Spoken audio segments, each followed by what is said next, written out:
There's something nobody tells you about surviving something. Not the kind of surviving where you walk away clean. The other kind. The kind where you walk away, but something else walks away with you. You don't notice it at first. You're too busy being relieved to still be here. Grateful even, and grateful is good. Grateful is supposed to be good, but then the days start to normalize. You go back to work, you start making coffee again, buying groceries, returning texts. You start looking like someone whose life is moving forward, and most of the time, it is. Most of the time. But then there's the other time. The time your body doesn't get the memo. The time you're standing in a perfectly ordinary place, a parking garage, or a hallway, or a room you've been in 100 times, and something shifts. Not outside of you, inside. Something in your chest tightens without warning. Something at the back of your neck goes cold. Your eyes start moving the way they moved when you had a reason to watch exits. When you used to count steps between yourself and a door without realizing you were doing it. And for a second, just a second, it isn't now, it's then. Not just memories, not just bad dreams. It's the nervous system refusing to believe that the thing is over. It's your body running the same program on a different set of circumstances, because it learned that program the hard way. I should give you some context. I'm not going to give you all of it. Not because I'm protecting myself, I've made peace with most of it by now, but because the details aren't what this story is about. What matters is that when I was 20, someone decided I belonged to them. Not in the way people use that word when it's soft, in the way it's meant when it's a threat. It lasted 8 months. It ended because of a restraining order, a locked door, and a neighbor who happened to be awake at the right time. I left the city. I finished my degree somewhere else. I spent 2 years rebuilding something that I was not always sure could be rebuilt. And then I was 24, and I was fine. Not unscathed, but fine. I had a therapist I trusted. I had a couple of friends who knew how to hold it without making it the only thing they saw when they looked at me. I had a routine. I had sleep, mostly. I had a life that felt like mine. There were still things, certain voices with a specific quality, low and certain of themselves, could make the air go out of a room for me. Being followed in a parking lot by someone who just happened to be going the same direction could send me somewhere I didn't want to go. A particular pattern of behavior, someone who texted twice when I hadn't responded once, would trip something in me that took a while to settle down. I knew these things. I expected them. I worked with them. The human nervous system is not subtle. Once it's been trained to watch for something, it watches, constantly, without being asked. My therapist called it a survival mechanism. She said it with genuine respect for what it had done for me. She also said that at some point, the mechanism and I would have to negotiate, because a system designed to protect you from one specific threat will eventually start protecting you from everything. It doesn't know how to turn off. It only knows how to watch. I understood that intellectually. What I didn't fully understand until that winter was what happens when the thing the mechanism is watching for is actually there. What happens when the alarm is real. I moved into the apartment in October. 3rd floor, corner unit. I picked it specifically because it had 2 points of entry. I could monitor the front door, which deadbolted, and the living room window that faced a wall. Not a street, not another building.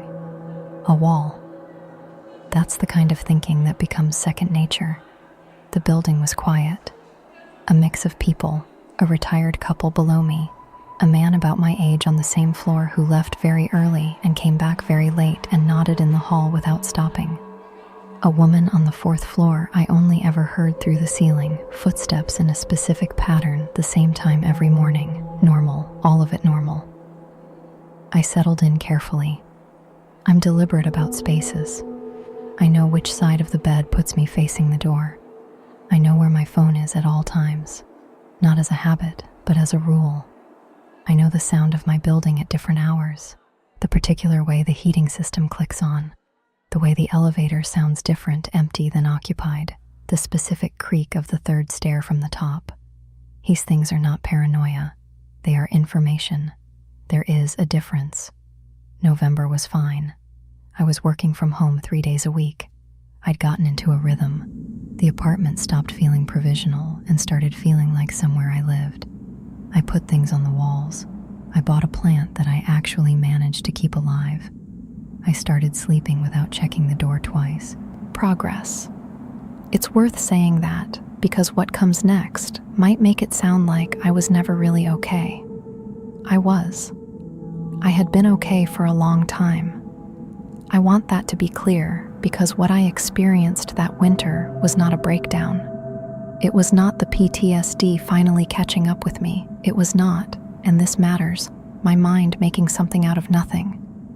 I need you to understand that before I tell you the rest of it. It started with a feeling, not an event, not something I could point to. Just a feeling, arriving one Tuesday evening while I was doing something completely unremarkable, standing at the kitchen counter, cutting fruit, music playing low in the background. Normal. And then, not. The feeling was specific. If you have experienced it, you'll know it immediately. If you haven't, I'm not sure I can fully describe it in a way that does it justice. It's not fear exactly. Fear has an object. Fear is about something. This was prior to object. This was just the certainty. The certainty that something had changed in the room. That the air had shifted in a way air doesn't shift without a reason. That I was not alone in the apartment in a way I had been alone 1 moment ago. I put the knife down. Not dramatically. Quietly. The way you move when some part of you is still trying to determine whether the movement itself should be visible. I stood very still. I listened. The heating system, the low music, the distant sound of the building settling. Nothing. I walked through the apartment, both rooms, the bathroom, the closet. Nothing. I sat on the edge of my bed and I did what you're supposed to do. I noted the thought. I interrogated the evidence. I reminded myself of the cognitive pathway, hypervigilance, pattern recognition misfiring, the nervous system seeing a shadow and deciding it's a shape. I did everything right. And the feeling didn't leave. It sat with me through dinner, through the rest of the evening, through the careful ritual of checking the lock before bed. It was still there when I turned the light off. Quieter, but present. Like something that didn't need me to be looking at it to still be looking at me. I slept. Eventually. And when I woke up in the morning, I felt foolish. The way you do when the daylight makes the night seem slightly embarrassing. I made coffee. I got to work. I told myself what I always told myself. The mechanism does this. The mechanism watches for things that aren't there. This is what it costs to be safe. I told myself that for 3 days. And then on Thursday, I came home from a grocery run. I was gone maybe 45 minutes. And I walked through my front door, and the feeling was there before I'd even set the bags down. Immediate. Full. Like something that had been waiting in the room and turned toward me when the door opened. I stood in the hallway for a long moment, and then I noticed the window. The living room window. The one that faces a wall. The one I never open because there's no reason to open it. There's no air, no view. No light to speak of. The window I keep latched out of habit. The way you latch things you never use just because they are latchable. It was unlatched. I want to be precise about that. Not open, not cracked, still fully closed in terms of position. But the latch, the small brass latch I had flipped down the first week I moved in without thinking about it again, was up. The rational mind is a fascinating thing. You would think that encountering a window that you are certain you did not open, after 3 days of a feeling you couldn't shake, would move you immediately to alarm. It doesn't. The rational mind does something else entirely. It builds an alternative. I stood in front of that window for long enough to construct the following explanation. I had opened it at some point and forgotten, or I had unlatched it at some point, intending to open it, and then gotten distracted and never did. Or the latch was faulty, old buildings have old hardware, and had simply slipped on its own. Every explanation was plausible. None of them felt true. But here's the thing about having PTSD and trying to function in the world. You learn very quickly that your instincts cannot always be the final authority, because sometimes the instinct is right, and sometimes the instinct is the wound, replaying. And from the inside, from the exact place where you're standing, they feel completely identical. So you have developed a rule. The rule is external evidence only. Feelings are data, but they are not proof. Something that can be photographed or measured or verified. That's the threshold. That's where you act.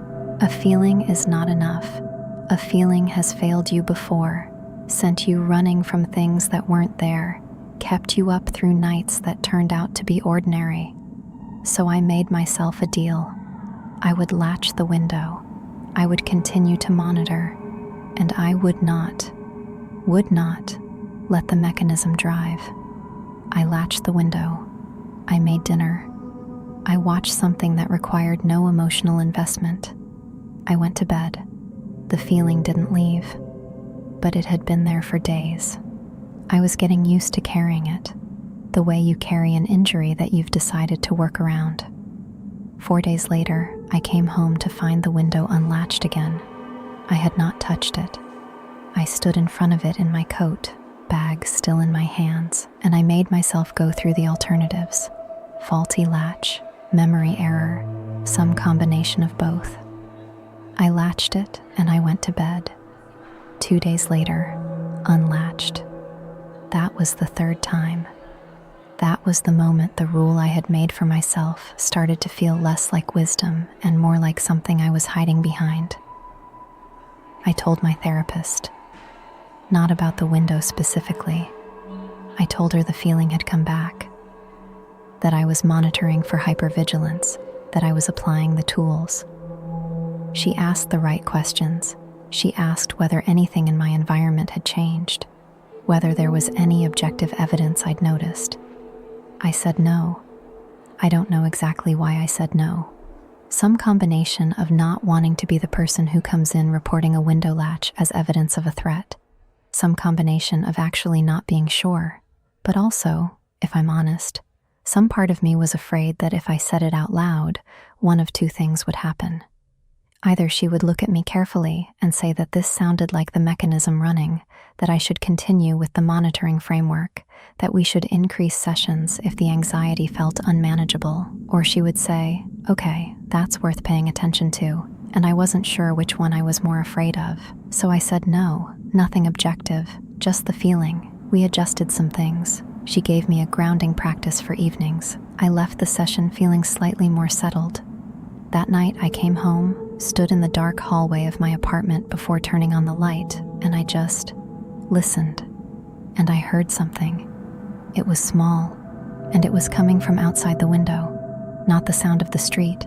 My window faces a wall. There's no street there, no foot traffic, no reason for sound. A shuffling, low and close, the specific sound of something adjusting its position. I turned on the light, stood at the window, and because I had decided that external evidence was my threshold, I opened it. I pushed the window up, leaned out slightly, and looked down. The wall continues for about 6 feet before meeting the narrow passage between my building and the next. Not an alley, just a gap. There are no lights in that gap. The passage is not on any public route. There is no reason for a person to be there, but there were marks in the dust below the window ledge, marks that had shape and order, marks that were not there before because I had specifically looked the week I moved in, noting the wall, noting the sill, cataloging the approach. Marks that looked like the edge of something had rested there, rested repeatedly. The kind of marks a ladder makes when it's been placed carefully and lifted carefully and placed back carefully enough times that the stone remembers it. I closed the window. I went to my phone. I called the building manager because I had made a rule, and the rule said external evidence, and that was external evidence. He came the next morning. He looked at the marks. He didn't say much. He made a phone call. The police came that afternoon. They were careful. They were thorough in the way that makes you feel simultaneously more and less safe. They asked me questions I had answers to. They asked me whether I'd noticed anyone, whether I'd had any interactions that felt off, whether there was anyone from my past who, I said his name. First time I'd said it out loud in almost 2 years. It sat in the room between us. They wrote it down. I don't know what followed in full, because some of what followed I was not told directly. What I know is this: the address I'd had in that city, my previous address, had been looked up, not online, physically. Old neighbors, old building records. What I know is that there had been reports from others in another context, in another part of the city, that matched a description. A man who waited, a man who was patient, a man who didn't need to be seen to make someone understand that he was there. What I know is that the feeling I had for those 3 weeks in November, that specific particular certainty that the quality of the air in my apartment had changed, was not the mechanism. It was information, and I had spent 3 weeks trying to decide whether to trust it. I think about that a lot. Not with bitterness. I've done enough work not to land in bitterness, but with something, a kind of ongoing reckoning, because I had built an entire framework specifically to keep me from overcorrecting, specifically to prevent the past from consuming the present, specifically to stay a person who functions, who doesn't flinch at shadows, who doesn't hold every low-voiced stranger as a threat. And that framework, which was the right framework, very nearly convinced me to wait too long. The thing about PTSD is that it doesn't just lie to you in one direction. It can make the ordinary feel dangerous. Everyone knows that version. But it can also, if you've spent long enough trying to correct for it, make you doubt the real thing, make you so aware of your own tendency to see threat that when the threat actually arrives, you're still doing the math, still accounting for the mechanism, still asking yourself whether what you feel is the wound remembering or the present actually speaking. I was so afraid of being wrong in the direction of fear that I almost wasn't wrong in a direction at all. I just stood still and waited for something I already knew to become provable. I'm not telling this story because I want anyone to be more afraid. Fear that isn't pointed at anything useful is just another thing to manage. I'm telling it because there is a difference between the wound replaying and the alarm going off, and sometimes, not always, not even often, but sometimes what your body is telling you in that specific, prior to language way, is not the echo of something old. It is the present, speaking in the only voice it has. And the hardest thing I've learned, the thing I'm still learning, is how to hear that voice without either obeying it completely or talking yourself out of it entirely. It's a threshold no one else can stand at for you, and you can only really understand it once you've been standing there long enough to know what it costs to get it wrong in either direction. I have my apartment still. Different building now, different city. I lock the windows. I check the latch. Not because I'm afraid, because I decided that knowing something is not the same as being ruled by it. And I'd rather be the person who checks than the person who finds out she already knew.